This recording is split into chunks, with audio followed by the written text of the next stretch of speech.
Okay, so we are going to take a reference probe that we've constructed and a heating probe that we've constructed and turn them into a full sap flow sensor.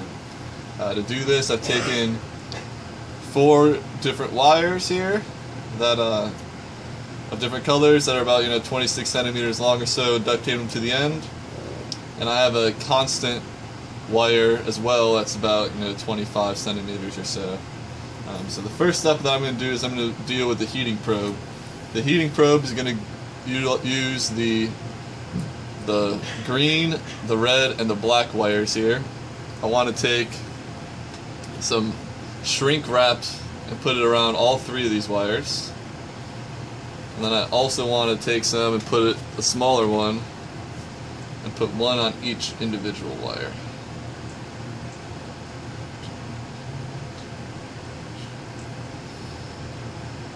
I'm going to take some wire strippers at this point and just strip the ends of these just a little bit.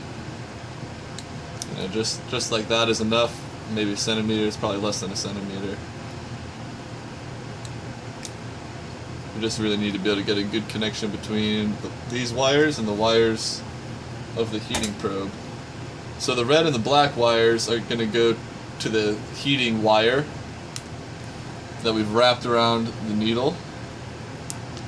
If you're not sure, which ones are which, it's good to check here. So the resistance of the heating wires should be about 20 ohms or so, and the resistance of the thermocouple wires will be between 3 and 15. So I'm pretty sure these 2 are the heating wires, but I'm going to check real quick. And they are. So these 2 are the heating wires. While I'm at it, I might as well check to make sure our thermocouple's still good. So I'll check the thermocouple wires. That's still good. I'm just going to bend the thermocouple wires down so I just have the 2 heating wires sticking out here. And I'm just going to wrap it around this a few times, as much as I can, just to get a good connection there. Take some solder and just solder this whole connection up. That's good. So we got one done. Now we're going to do the other heating wire.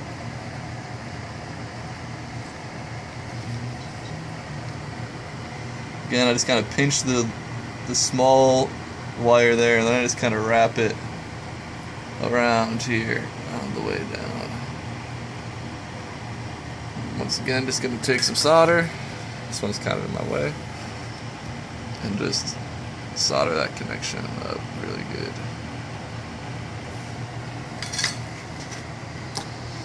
So now we have the 2 heating wires connected. Now we need to do the thermocouple. The blue or the copper wire from the thermocouple is going to go to the green wire. This wire is made out of constant, so we just want to make sure that we're using these wires are made out of copper actually, so we want to make sure that we have a copper to copper connection. So the blue wire is going to go to this green wire here. We're going to go ahead and solder that connection as well. So now we've dealt with the heating wires and the blue copper wire from the thermocouple. So we have one more wire coming out here, which is the constant. We want to make sure we put the constant wire to our constant wire. So we're just going to take this, strip a little bit, maybe strip a little too much, and then do the same thing here with the constant.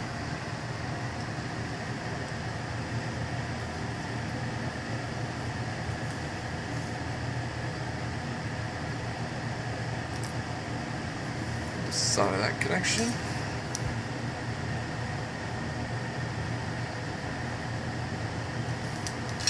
So now we're going to take another little piece of shrink wrap, put it on there. We're going to shrink all these connections, put some shrink wrap around all those little connections we just made. And it's kind of shrink it down. We gotta do all these.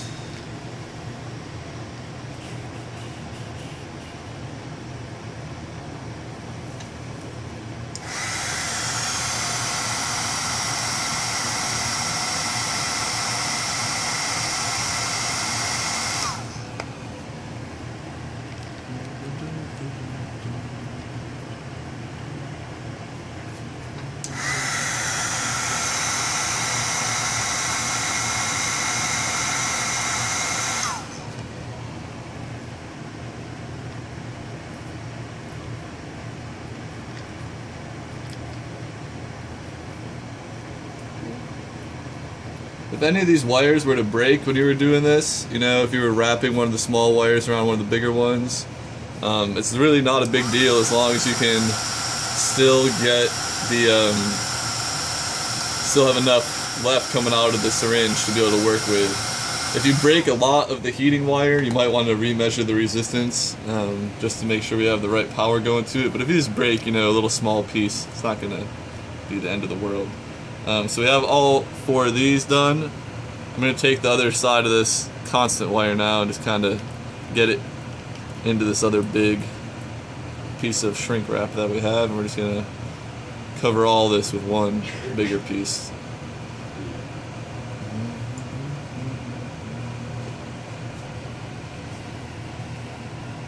If I can get it on there.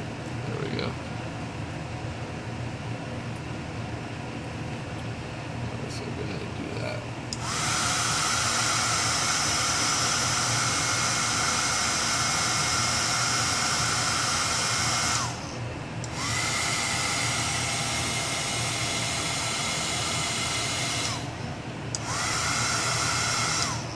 Okay, the heating probe is now connected, so now we just need to do the reference probe.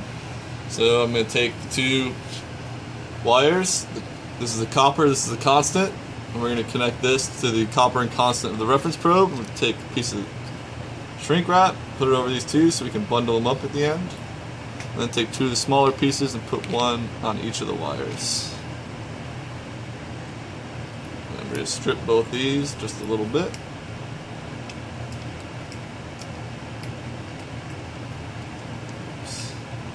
Drop this constant one, kind of mess that up.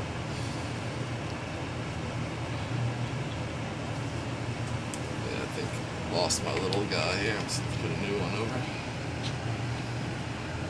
And then strip this a little bit.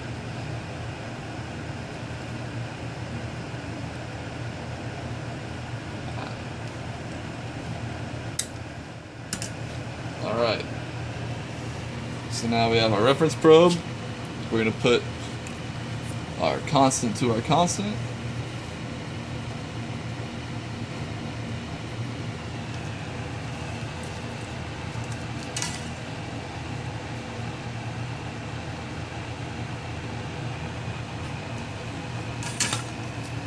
And the copper, the blue wire, to our copper gray wire.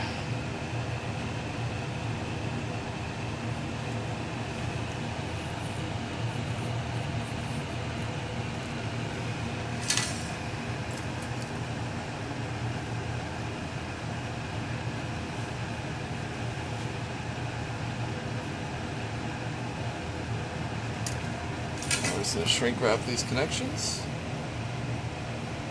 Ooh, hot.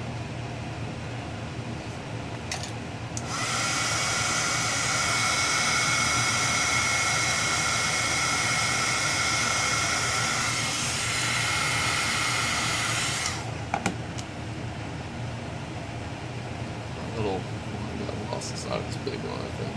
There it is.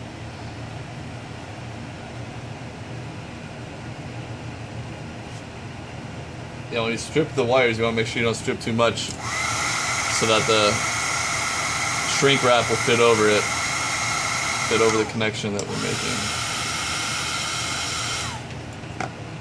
And then we're just going to do one final, bundle these 2 together.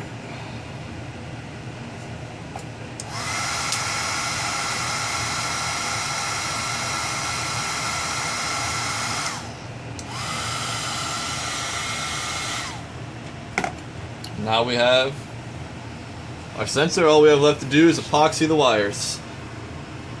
Alright. Rolling. Alright, so now we just have to epoxy these. So basically what I'm going to do is just kind of take these wires and try to, wrap them around here so that they'll stay in there when I put them in and try to get it in there. I don't really like that one. This can be kind of tricky. I like to try to pin the wires against the side. Just gonna get it down in there. It's being annoying right now though, and not doing it for me. I can take a paper clip, try to push them down too.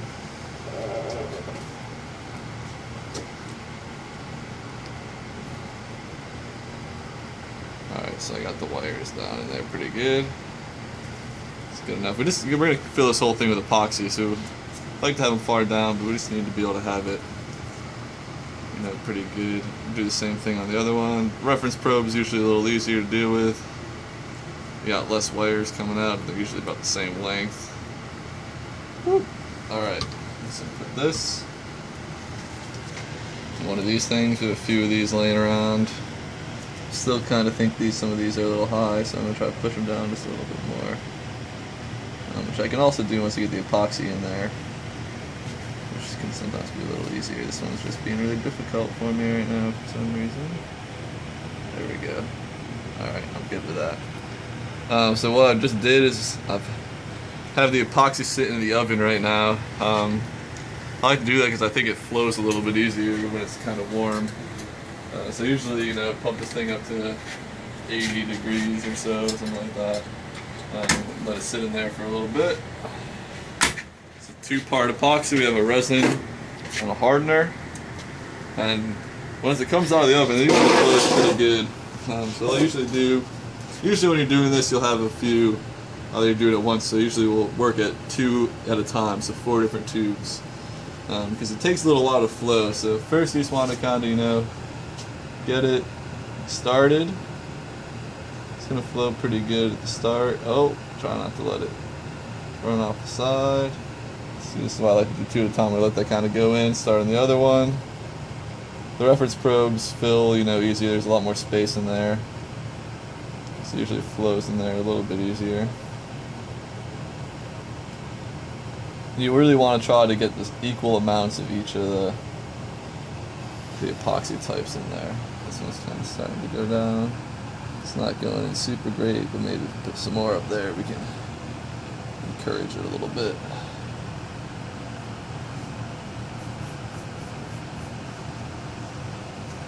So that one's almost pretty full. This one's not. I'm going to kind of just, take these and just swirl them around. That one wasn't going in great.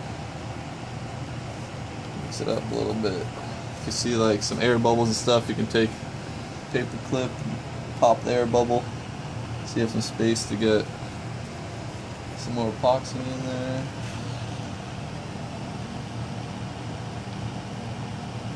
So the reference one's pretty much full now, but this heating one definitely needs some more.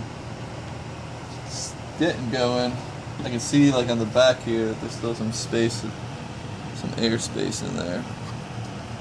So I'm just going to push it down, mix it up, get that air bubble out. Now that I have epoxy in there, I'm going to try pushing that wire down again. There we go. A little bit more on there. And the real point of this is just to fill this up to protect those little wires when we get this out in the field. You want to mix up the epoxy too, make sure you got a good mix that sets hard. This one's still, this heating probe still has some space in there. I'm going to put some more in there.